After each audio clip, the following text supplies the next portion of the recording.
Andersen's Fairy Tales by Hans Christian Andersen. The Swineherd. There was once a poor prince who had a kingdom. His kingdom was very small, but still quite large enough to marry upon, and he wished to marry. It was certainly rather cool of him to say to the emperor's daughter, "Will you have me?" But so he did, for his name was renowned far and wide, and there were 100 princesses who would have answered, "Yes, and thank you kindly." We shall see what this princess said. Listen. It happened that where the prince's father lay buried, there grew a rose tree, a most beautiful rose tree, which blossomed only once in every 5 years, and even then bore only one flower. But that was a rose. It smelt so sweet that all cares and sorrows were forgotten by him who inhaled its fragrance.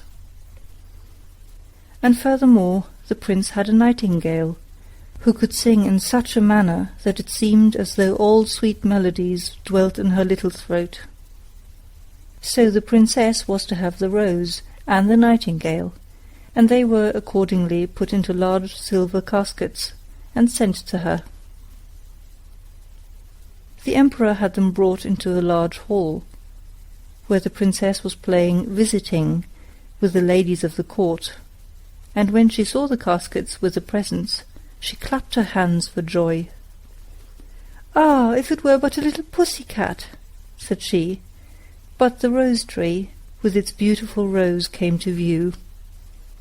"Oh, how prettily it is made," said all the court ladies. "It is more than pretty," said the emperor. "It is charming." But the princess touched it, and was almost ready to cry. "Fie, papa," said she. "It is not made at all. It is natural." "Let us see what is in the other casket before we get into a bad humour," said the emperor. So the nightingale came forth, and sang so delightfully that at first no one could say anything ill-humoured of her. "Superbe! Charmant!"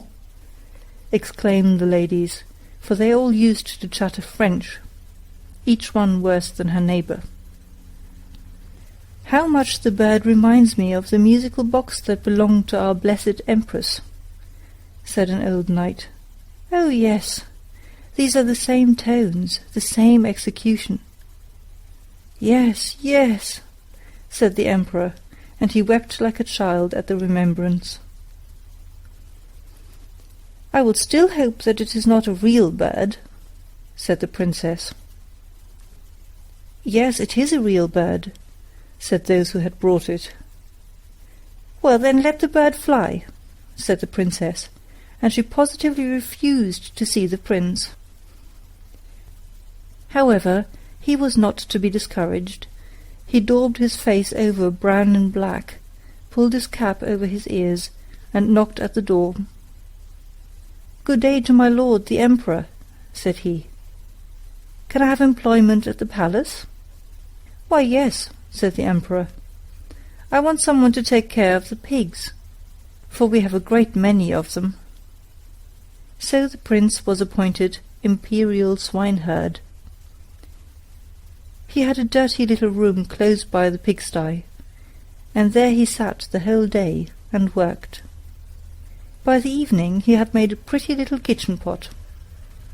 Little bells were hung all around it, and when the pot was boiling, these bells tinkled in the most charming manner, and played the old melody, "Ach, du lieber Augustin, alles ist weg, weg, weg," which translates as, "Ah, dear Augustine, all is gone, gone, gone." But what was still more curious, whoever held his finger in the smoke of the kitchen pot immediately smelt all the dishes that were cooking on every hearth in the city. This, you see, was something quite different from the rose. Now the princess happened to walk that way, and when she heard the tune she stood quite still, and seemed pleased, for she could play Lieber Augustin. It was the only piece she knew, and she played it with one finger. "Why, there is my piece," said the princess. "That swineherd must certainly have been well educated. Go in and ask him the price of the instrument." So one of the court ladies must run in. However, she drew on wooden slippers first. "What will you take for the kitchen pot?" said the lady. "I will have 10 kisses from the princess," said the swineherd. "Yes, indeed," said the lady. "I cannot sell it for less," rejoined the swineherd. "He is an impudent fellow," said the princess, and she walked on. But when she had gone a little way, the bells tinkled so prettily, "Ach, du lieber Augustin, alles ist weg, weg, weg." "Stay," said the princess. "Ask him if you will have 10 kisses from the ladies of the court." "No, thank you," said the swineherd. 10 kisses from the princess, or I keep the kitchen pot myself." "That must not be either," said the princess. "But do you all stand before me, that no one may see us." And the court ladies placed themselves in front of her, and spread out their dresses.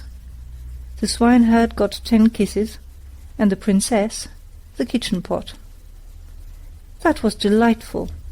The pot was boiling the whole evening, and the whole of the following day. They knew perfectly well what was cooking at every fire throughout the city, from the chamberlains to the cobblers. The court ladies danced and clapped their hands.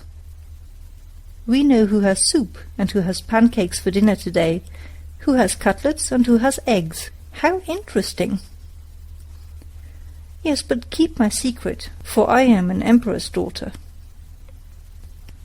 The swineherd, that is to say, the prince, for no one knew that he was other than an ill-favoured swineherd, let not a day pass without working at something. He at last constructed a rattle, which, when it was swung around, played all the waltzes and jig tunes which have ever been heard since the creation of the world. "Ah, that is superb!" said the princess when she passed by. "I have never heard prettier compositions. Go in and ask him the price of the instrument, but mind, he shall have no more kisses." "He will have 100 kisses from the princess," said the lady who had been to ask. "I think he is not in his right senses," said the princess, and walked on. But when she had gone a little way, she stopped again. "One must encourage art," said she. "I am the emperor's daughter. Tell him he shall, as on yesterday, have 10 kisses from me, and may take the rest from the ladies of the court." "Oh, but we should not like that at all," said they. "What are you muttering?"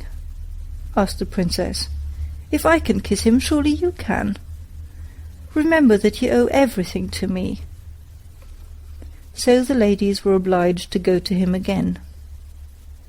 100 kisses from the princess," said he, "or else let everyone keep his own." "Stand around," said she, and the ladies stood round her whilst the kissing was going on. "What can be the reason for such a crowd close by the pigsty?" said the emperor, who happened just then to step out on the balcony. He rubbed his eyes and put on his spectacles. "They are the ladies of the court. I must go down and see what they are about." So he pulled up his slippers at the heel, for he had trodden them down. As soon as he had got into the courtyard, he moved very softly, and the ladies were so much engrossed with counting the kisses, that all might go on fairly, that they did not perceive the emperor. He rose on his tiptoes. "What is all this?" said he, when he saw what was going on, and he boxed the princess's ear with his slipper, just as the swineherd was taking the 86th kiss. "March out," said the emperor, for he was very angry, and both princess and swineherd were thrust out of the city. The princess now stood and wept, the swineherd scolded, and the rain poured down. "Alas, unhappy creature that I am," said the princess. If I had but married the handsome young prince! Ah, how unfortunate I am!" And the swineherd went behind a tree, washed the black and brown colour from his face, threw off his dirty clothes, and stepped forth in his princely robes. He looked so noble that the princess could not help bowing before him. "I am come to despise thee," said he. "Thou wouldst not have an honourable prince. Thou couldst not prize the rose and the nightingale, but thou wast ready to kiss the swineherd for the sake of a trumpery plaything. Thou art rightly served." He then went back to his own little kingdom, and shut the door of his palace in her face. Now she might well sing, "Ach, du lieber Augustin, alles ist weg, weg, weg." End of The Swineherd. Recorded by Gesine in Valletta, March 2006.